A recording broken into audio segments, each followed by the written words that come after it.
Hello and welcome to the Common Colt Podcast. My name is Josh Hudgens, and with me is my co-host Dan Hertzler. The Common Colt Podcast is just a podcast by Colts fans who just tell it how it is, and we're going to tell it how it is today because we just took one on the chin against the Tennessee Titans again. Yeah, and this was a classic one of those, that meme with the guy, poking the guy on the ground with the stick saying, hey, do something, do something, do something. Like I felt like all game long, we're just like poking the Colts offense, do something, do something, do something. And they never did. And now here we are sitting with the loss, man. It kind of stinks. What's the one word you got for this game? How are you feeling about this? Yeah, I am disappointed. We watched the Jaguars game, and I'm kind of on the hype train. I'm thinking, hey, all of a sudden, this Colts team is starting to gel. They're starting to mesh. They're looking like a real football team. Some of these mistakes are getting corrected. We're adding Jonathan Taylor back. We're back, baby. And then all of a sudden, it's like you push your kid, and he's don't got training wheels on the bike, and now he's running down the road and he just falls off and smacks his head, and you hope he's got a helmet on because that was ugly. I feel like I'm disappointed because this offense that seemed like it might have been meshed together just turned out to be a fluke. So I'm disappointed. Yeah, my one word is inadequate. Trying to think of just not good enough. There were just these moments throughout the entire game, whether it's the defense, the coaching, the offense, where you're like, yeah, they're doing something. Yeah, we're this is going to happen. This is going to happen, and then it just fell short from blown blocking assignments to Matt Ryan making really bad decisions to no creativity in the offense, very little down the field attempts to the defense playing pretty good, but when they needed the plays, not making the plays. Just one word, just inadequate. And against the Tennessee Titans, you can't afford that. Tennessee Titans played good. Again, they're not a great team. They're nothing special, but Colts just are inadequate, and I don't know what to do with it. It's disappointing, and it's kind of like my wife's cooking sometimes. It's just literally something to be desired. She's gonna love that when she watches this later.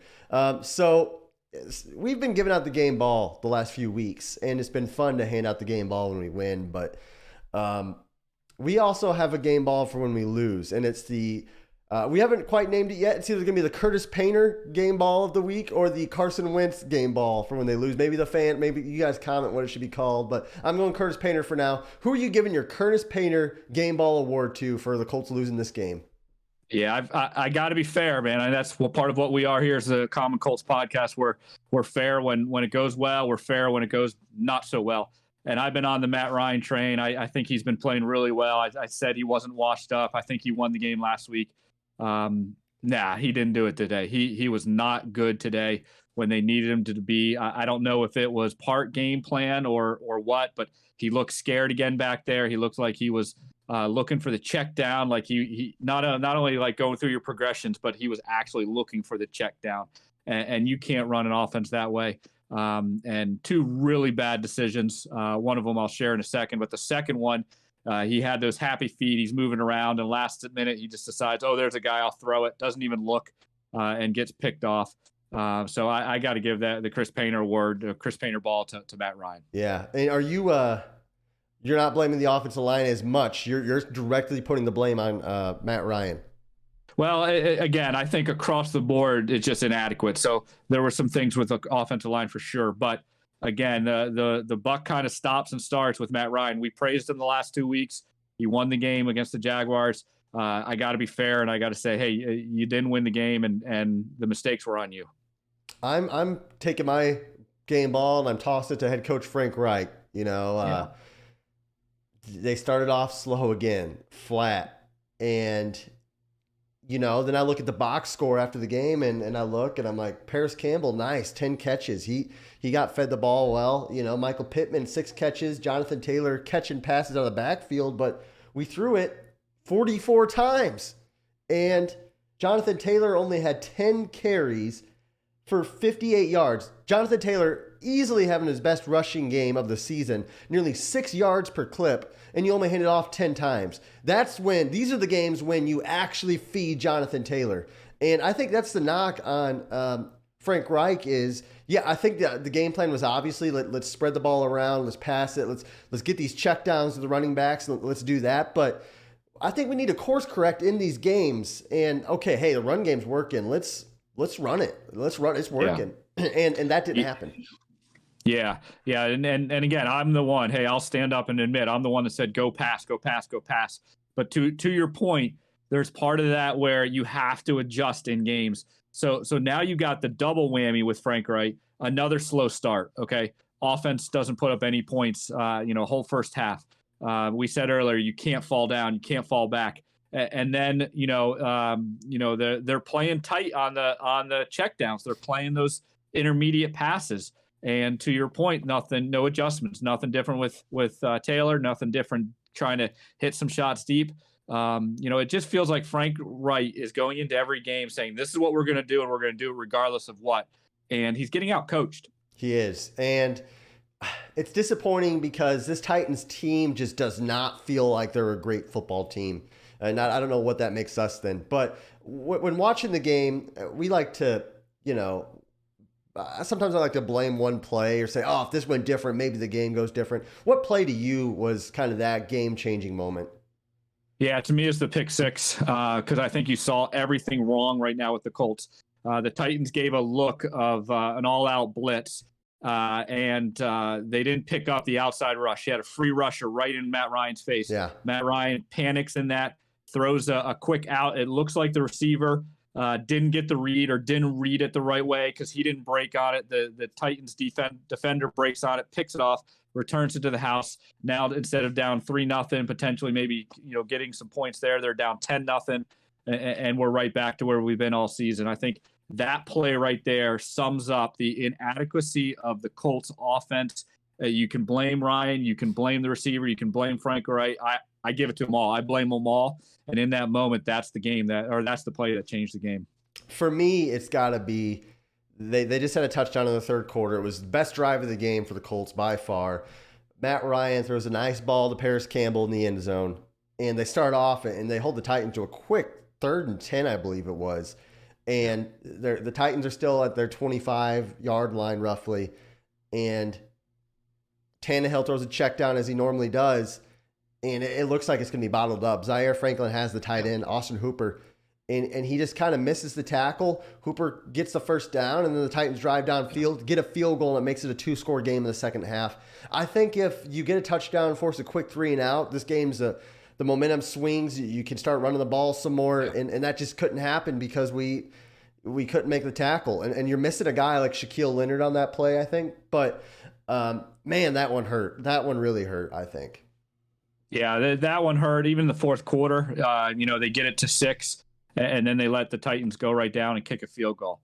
Even late, after the fumble, and the game was pretty much over. But, again, you need to stop, and maybe something happens. They give up a long run to Derrick Henry. It just seemed over and over and over again. You're like, all right. And then just, like a kid on Christmas thinking he's going to open up a present that he wants. And then, there it is, some kind of science fair project that he didn't even want. And he just throws it on the ground, saying, come on. Yeah. The Colts fans all day were just getting disappointed, inadequate. It's just going to be a tough, miserable kind of day. Yeah, that was rough. So we're 3-1 now. I know we got the Commanders and the Patriots and maybe some winnable games still coming up. Now what? Are we what are we, Dan? Tell me what we are. What should Colts fans expect? Well, I'm just going to keep saying the word because we're inadequate. That's what we are. Your record is what you are.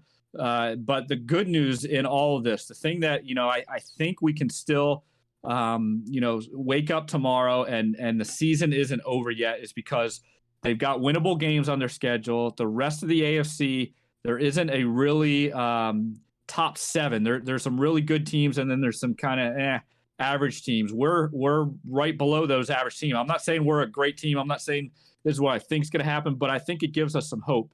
Also, the Titans got some tough games ahead of them. Just because they've swept us doesn't mean, we're going to see the Titans run away from this division. It's too early in the season. So, Colts fans, you got to swallow this one. You got to just kind of take this one on the chin. But I think there's still hope out there. I think the season's not over yet. I'm not calling for a quarterback change. I'm not calling for Frank Reich, I think, getting fired. That stuff is past right now. We still got some positive things ahead of us. Got to stay ahead of this. We got to figure out the first quarter. We got to have a better offense, but there still is hope. It's hard for me to have that hope. I do think you're right, though. I think Coach is going to be here next week. I think, just thinking immediately here, Matt Ryan's still going to be the quarterback. No major changes immediately. But I do think Colts fans can expect just a roller coaster season. You're going to have your highs and you're going to have your lows and you're going to have your what the heck was that moments. And that's just what the Colts are. They're a 3-1 football team, and as like, bleh, just that sucks. Yeah. Like, that sounds awful. As awful as that sounds, that's just kind of what we are. And I don't think that that's going to make any major changes. This team might be able to steal a playoff spot, maybe. There are 7 seeds now, in each conference. But this team's not going to win, I don't think, any playoff games. You're going to have to play the number 2 seed. This team could very easily miss the playoffs, and I wouldn't be surprised. And I think the Colts are just average. They're in an awful spot because they're not bad enough to get a good draft pick, and they're not good enough to make you want to cheer them on and go buy some Colts tickets next week. So they're in an awful spot. They're in purgatory right now. Yeah, it's I joked earlier about Christmas presents. Well, sometimes the boring Christmas present's not a bad thing. Sometimes you need a tie, sometimes you need a sock. Sometimes, hey, a science fair project as a little kid is actually good for you. So let's not get super, super down. The Colts had back-to-back wins. This was a close to a must-win as they needed to win the division, but it's still not out of the question. I think what's most discouraging for both of us is we watch this team and we're like, I don't know if they can get better. And that's the scariest part about this team is they just kind of are who they are, and they need to get some breaks to win some games. Yeah, they can win those games, but how much better is this team going to be? I don't see a lot of opportunities for this team to get better. Maybe better in the running game with Jonathan Taylor a little bit, but hey, we're 7 games into the season, and we've been saying this over and over and over again. At some point, we just got to admit we can't run the ball. We can pass the ball sometimes. We got to live with Matt Ryan's mistakes, and the defense is decent and good, but they're not making many splash plays. So this team is they're average. They're as average as they come. Yeah, you hit the nail on the head there. At 3-1, it's no longer week 3 where some things are a little more excusable and maybe can be corrected. We're almost halfway through the season, so these mistakes are no longer mistakes. It's just who you are. The Colts are average. They lost to a Titans team who I say is average to above average, and that's just what we are. Up next, they play the Commanders in a game that they're going to have to win to stay alive in the playoff race, and I think it's a winnable game, but I don't think there's any reason, win or loss, or win that game, I don't think there's any more reason to be super optimistic right now. Hey, the Colts are looking rough. And I think that's all we have to say about that with an instant reaction on the Common Colt Podcast. Guys, I'm Josh Hudgens. With me is Dan Hertzler. We're the Common Colt Podcast, a podcast made by Colts fans who just tell it how it is. And today we told it how it is. So make sure you like, subscribe, comment, and let us know what you think about the Colts. And until next time, you guys have a great week.